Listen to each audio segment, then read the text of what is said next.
welcome back. There is a live look outside from the Oregon coast. That's a beautiful shot from our Inn at Spanish Head Resort Hotel camera in Lincoln City. Thanks for watching Afternoon Live. Okay, Labor Day weekend may be one of the busiest travel weekends of the year, but that doesn't mean it has to be stressful.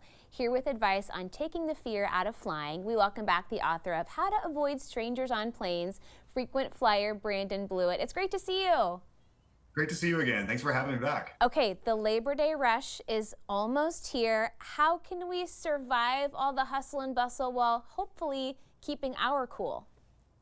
I think the best thing to do at Labor Day, similar to the 4th of July or Thanksgiving, is understand that the travel period is very compressed. So there's going to be a lot more people in and around the airport trying to get to the gates, throughout the terminal. Give yourself time.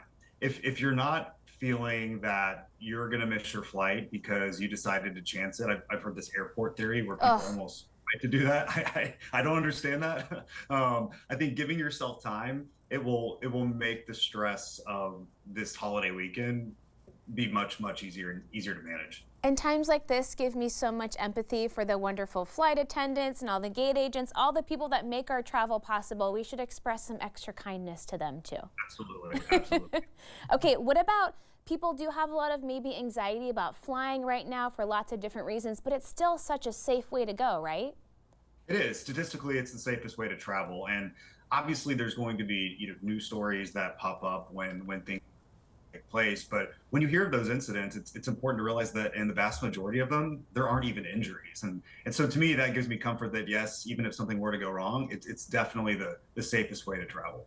That's true. There are so many systems and processes in place to keep us all safe. So what about just dealing with all of the crowds and long lines? Do you have some tips for us to survive those things? I think the best thing to do is go back to how we used to view air travel and airports, and that was they were great for people watching. It made it entertaining. And I think that if you look at it that way, instead of looking at everybody with angst and that people are in your way, I think that I have found that as I traverse to the airport and see things, instead of getting annoyed that maybe someone stopped walking full speed right in front of me, I laugh, right?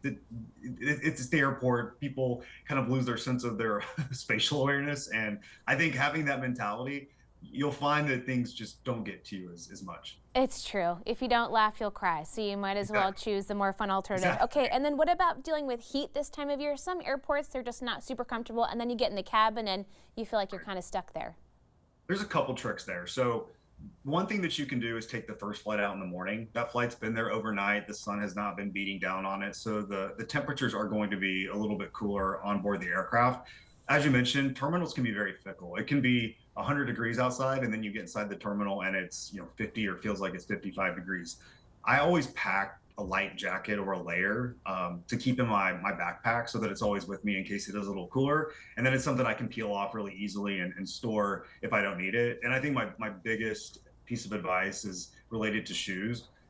Do not wear open-toed shoes. Don't wear flip-flops. Your feet are going to get cold, or your feet are going to be very close to some, questionable flooring, whether that's in the airport and on the plane. Wear socks, wear tennis shoes, be comfortable, but keep your toes covered. Comfort and sanitation all rolled into one. Okay, what about annoying travel habits that we deal with? Are there certain that are just so impossible for people to break, and some that maybe we could easily do away with?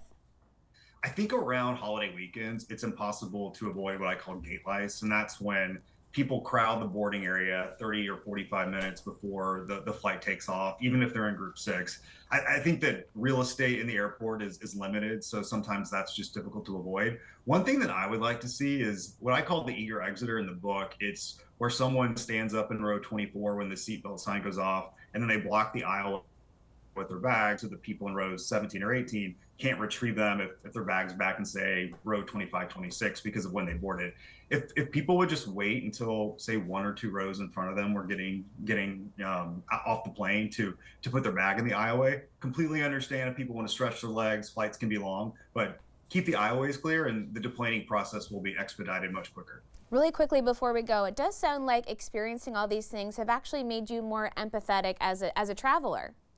It has. I think that when you see that most of the situations when people are even having viral moments, it's because they're under a lot of pressure or there's something that happened where they were planning to make an important life event, and whether it was weather or mechanical issues, things didn't work out. And when you look at the human element of it, it really puts it in perspective, because that could be you one day, and you would want someone to reach out and help you to get your travels going back to where you wanted. Yeah, good perspective. Hey, thanks for stopping by. It was great to see you. Thanks for having me. Of course. Brandon's book again is How to Avoid Strangers on Planes. We'll have more information on our website at katu.com.